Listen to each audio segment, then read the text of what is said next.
Պարոն Ստեփանյան, այսօր Երևան քաղաքի քաղաքապետարանի ավականու վերջին նիստն է, նախ կխնդրեմ ամփոփ ներկայացնեք, ինչ լուծված եւ չլուծված խնդիրներով ենք առաջ գնում նիստը փակում։ Ինչպես եւ ցանկացած ավականու նիստ, որտեղ որ վարում են ոչ լեգիտիմ փոքրամասնության իշխանությունները, բերել են 46 հարց, որից 45-ը էլի չզեկուցվող։ Էլի երևանցիներից թաքցնելու իրենց պրակտիկան շարունակում են, այդ 45 հարցի մեջ տարբեր շինթույլտվություններ են, բազմաբնական շենքեր, իրենց պրակտիկան շարունակում են։ Ինչի համար, որովհետև հենց այդտեղ է գումարը։ Հիմա մարդիկ վերել են, նստել են ստեղ, 46 հարցը, ասма չենք էլ զեկուցելու, թող երևանցին չիմանա ինչի մասին է խոսքը, մենք 45 հարցը կքվեարկենք, կանցկացնենք, կգնա։ Էս է իրենց մեթոդը աշխատելու, երևանցիներից թաքցնեն, իսկ դուրս եկեք Երևան, տեսեք Երևանի վիճակը։ Խցանումներ, տարատեսակ, եւ մեկ անգամ հիշեցնեմ, որ 6-7 ամիս առաջ ես Facebook-յան իմեջում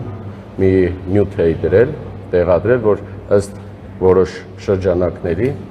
որոշ տեղեկությունների Տիգրան Ավինյանը եւ ՔՊ-ն պատրաստվում են Երևան քաղաքի կենտրոն վարչական շրջան, սեփական մեքենաներով մեր քաղաքացիների մուտքը արգելել կամ ինչ-որ մեծ գումար սահմանել կենտրոն վարչական շրջան մուտք գործելու համար։ Իրանք ինձ հակադարձեցին, ասին նման բան չկա, իսկ մի քանի օր առաջ մենք փաստեցինք, որ լավ է նման բան կա։ Հիմա Ավինյանն ու քաղաքացիական պայմանագիրը որոշել են, այն որ 12000 դրամը 160000 էին դարձնելու բան խցանումները քչացնեին, չստացվեց, այդտեղից 2 միլիարդ 100 միլիոն փող մեջ արեցին, հիմա էլ մեծ գումար կսահմանեն, որ երևանցիներին տարբեր վարչական շրջաններ մուտք չթողեն, ասում են գնացեք մեր բարե փոխված ճակերտների մեջ տրանսպորտով, մեկ էլ Աջափնյակի մետրոյով իջեք կենտրոն վարչական շրջան։ Էս է իրենց գործելավոճը։ Պարոն Ստեփանյան, անդրադառնանք հետընտրական process-ներին, որովհետև այսօր առավել շատ քննարկվող, հանրությանը առավել հետաքրքրող թեմաներն է, Բարգավաճ Հայաստան կուսակցությունը ինչ է պատրաստվում անել, սպասելու է մինչև Սահմանադրական դատարանը քննարկի եւ եթե չբավարարի ձեր հայցերը, ապա ինչ եք պատրաստվում անել։ Նախ հիշեցնեմ, որ հունիսի 7-ի ընտրություններով երեկոյան արդեն հաշվարկը դեռ նոր էր սկսվել, քաղաքացիական պայմանագիրը հայտարարեց, որ ինքը հաղթել է, այդ նույն քաղաքացիական պայմանագիրը, որոնք ամենտեղ գոռում են, որ 65% խփելու ենք, 65% ձայն ունենք, այնինչ 50% ձայն չհավաքեցին, փոշիացած ձայներով անգամ 50% չհավաքեցին, անգամ ընտրակեղծիքներով, այսքան շանտաժով, այսքան ապօրինություններով 50% չհավաքեցին, իսկ առավոտյան հայտարարեցին, որ Բարգավաճ Հայաստանը այո անցել է, հետո 2 ժամ հետո հայտարարեցին, որ էլի չի անցել, հիմա արդեն իրար չհասկացան ինչա կատարում, հայտարարեցին, որ այո անցել է, բայց այդ 3 տեղամասերի արդյունքները մենք չենք հաշվելու, դրա համար Բարգավաճ Հայաստանին ապօրինի դուրս են թողելու։ Ու դրա հիմքի ինչ դրեցին, որ այդ 3 տեղամասերում քվեարկել են զինվորները մեր։ Իսկ ով է բերել զինվորներին քվեարկության, նորից հիշեցնեմ, ոչ մի ընդդիմության առաջնորդ, ոչ մի ընդդիմադիր չի կարող ոչ մի զորամասի դուռը բացել, ասել մեկ զինվոր գետ, եկեք գնացեք ընտրության, ուր մնաց ասեն ժամը 8-ից հետո ընտրության գնան։ Այս սկզբանե դուք էլ պահանջում եք, որ այդ 3 ընտրատեղամասերում անվավեր ճանաչեն։ Այո, կենտրոնական ընտրական հանձնաժողովը ասեց, որ այդ 3 ընտրատեղամասերում իշխանության գործած ապօրինությունների շնորհիվ, որ զինվորները եկել են ժամը երեկոյան 8-ից հետո էլի քվեարկել են, մեծ աղմուկ է բարձրացել, հանրության մոտ պետք է անվավեր ճանաչենք։ Դե եթե անվավեր եք ճանաչում, հստակ օրենքով սահմանված կարգով գրված է Սահմանադրության մեջ, ձեր օրենքներում, ՔՊ-ի օրենքներում, հիմա այս ամեն ինչը ՔՊ-ի օրենքն է, չէ՞ դարել, որ այդ 3 տեղամասերում 3000-ից ավելի մեր քաղաքացիներ քվեարկել են իշխանություն ձևավորելու նպատակով։ Հիմա գնացեք վերաքվեարկության։ Իսկ կենտրոնական ընտրական հանձնաժողովի նախագահան, մեր չստացված նկարիչը, ասում է, որ ոչ, չենք քվեարկելու, այդ 3000 մարդու ձայնը չենք հաշվելու, Բարգավաճ Հայաստանի այդ 3 տեղամասերում ձայները, որոնք հավաքել են, որոնք անցողիկ արդեն անցել են, այդ էլ չենք հաշվելու։ Հիմա այս մարդիկ ապօրինություն են անում, նայեք տարբեր քաղաքական գործիչներ, տարբեր